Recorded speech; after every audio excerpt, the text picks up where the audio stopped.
Hi everyone, welcome back, and for those of you remaining through Second Sin, a special thank you today, and for the new ones, a mighty hearty welcome. A few changes will become very obvious to you soon. The channel will become a family endeavor so that I have the time to do a couple of other things, like writing.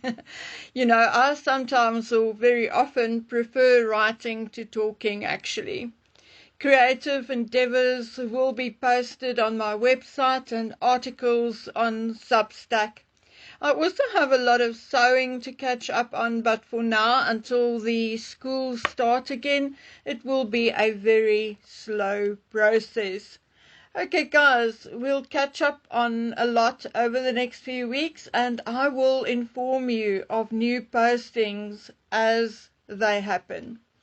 Now, again, I hate and detest doing this, but seeing that others do it, I can just as well do it as well.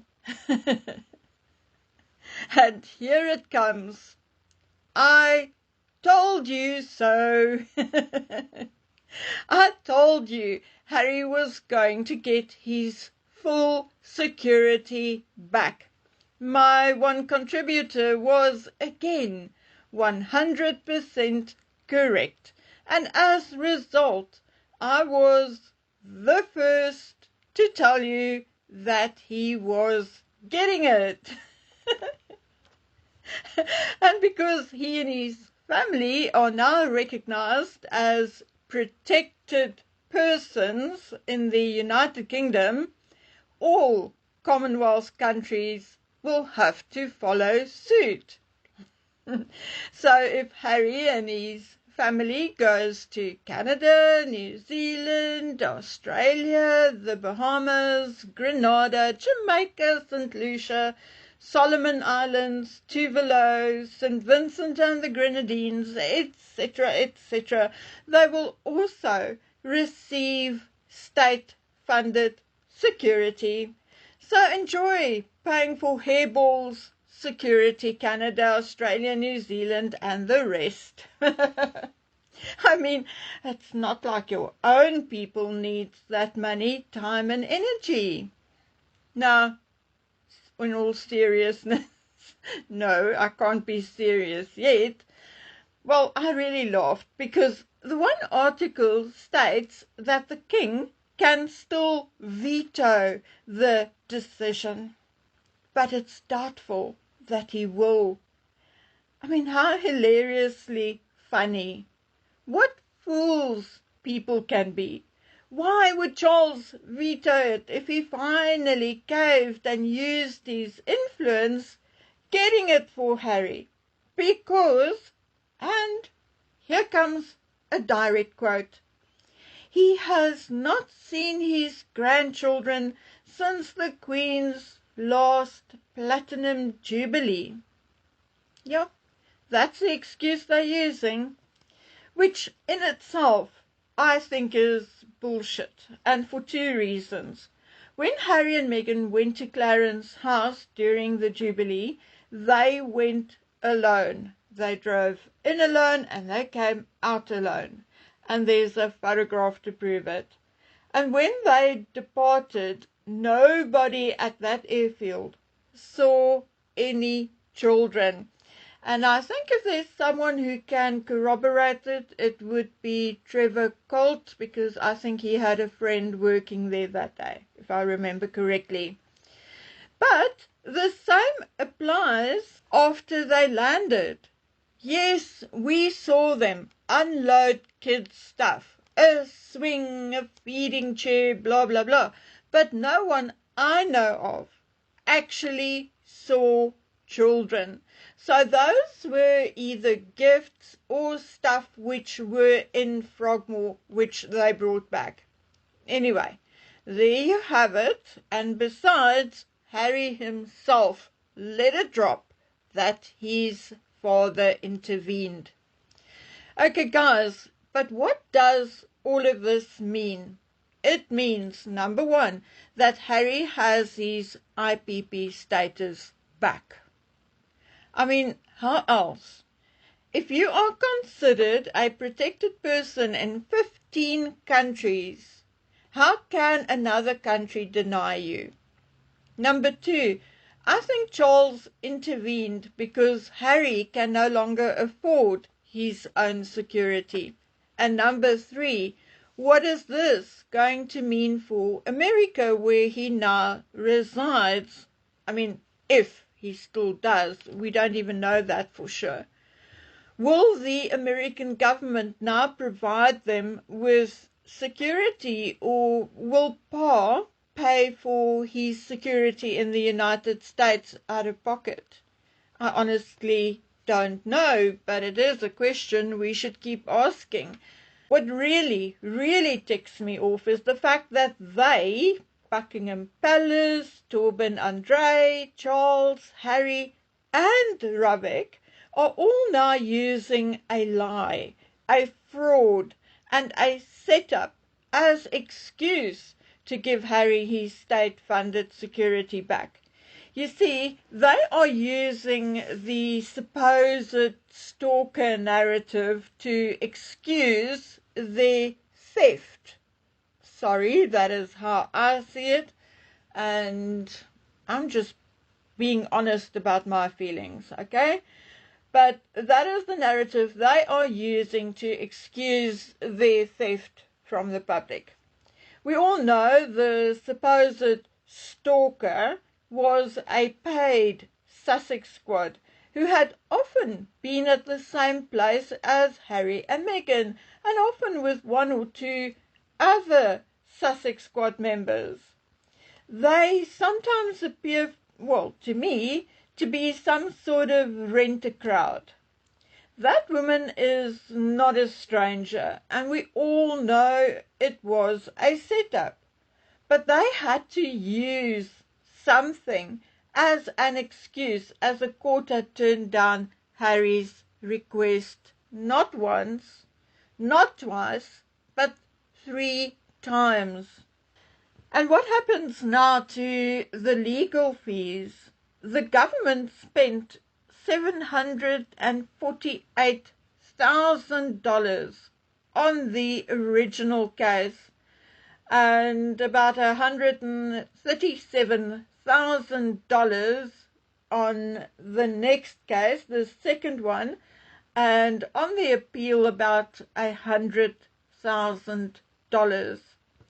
In the initial case, which he lost, Harry was ordered to pay 90% of the state's cost, which he hasn't yet, and now likely never will.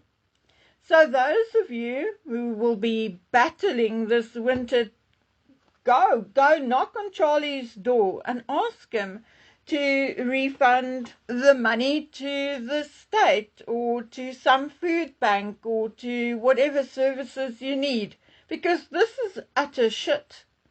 The billionaire king could have stopped it all and said, okay, every time you put foot in England, I will hire a professional security firm to protect you 24/7 while you're in England. Okay? The billionaire king could have done that, but he didn't even offer it, did he? The real royals are rather quiet. Not many public appearances, but if I read between the lines, it appears that there are quite a number of things stirring in the inner sanctum. Whether it is good or bad, I cannot really tell, but what I can tell is that there's a bit of nervousness and uncertainty stirring up all kinds of feelings among staff, both Charles's staff and William's staff. My contributor said it well in his own words. They need a firm hand and clear answers. He also said that the royal family's diaries are a little more complicated this year. And that, my dears, was a direct quote. Why that is, I honestly do not know. Now, before I go, I want to explain this do not know sometimes, and I'm going to try and explain it to you in the best possible way that I can. I said this before.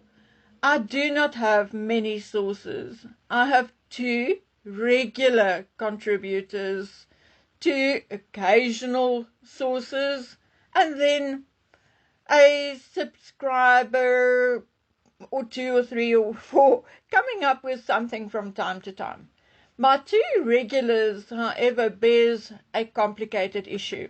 They are very loyal to the monarchy as institution, and one of them, I could even say, would probably be willing to die for William, Catherine and the children if needed. They are really that protective of them. Now, they are not in a position to spoon feed me. They cannot hand me full info and proof of the information on a silver platter. The best they can often do is set me off in the right direction. And 99% of the time they expect me to find the evidence or the proof myself. Or then they will answer yes or no to a question. Okay? They are both in rather sensitive positions and has never said or done anything to harm the monarchy or any particular royal. Of the other 2 occasional contributors, one is in the medical field and sometimes offer advice. But please know this, she is a medical professional and has nothing to do with any royal and has never treated any of them for anything. So there's no reason to go witch hunting and to think it is a medical professional treating the royal family who had broken their oath and told me something. That is not true. Okay?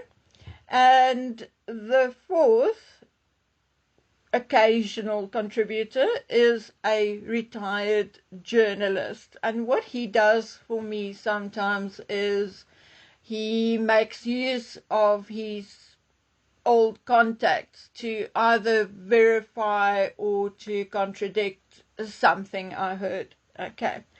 So guys, if you have a story to tell or one you want me to tell, please contact me via email, bookwormonthecase@gmail.com. And if you have a question about the royals or about me or anything else, or a topic maybe unrelated to the royals, then please email me. There are 2 reasons why I'm still beating the royal drum. One is because I still want the truth about Archie and Lily, and number 2, because I want to see Harry and his children out of the line of succession, and Meghan without her douche arse title. But I want to really branch out to other, maybe more important topics. Okay, guys, so that's it for now.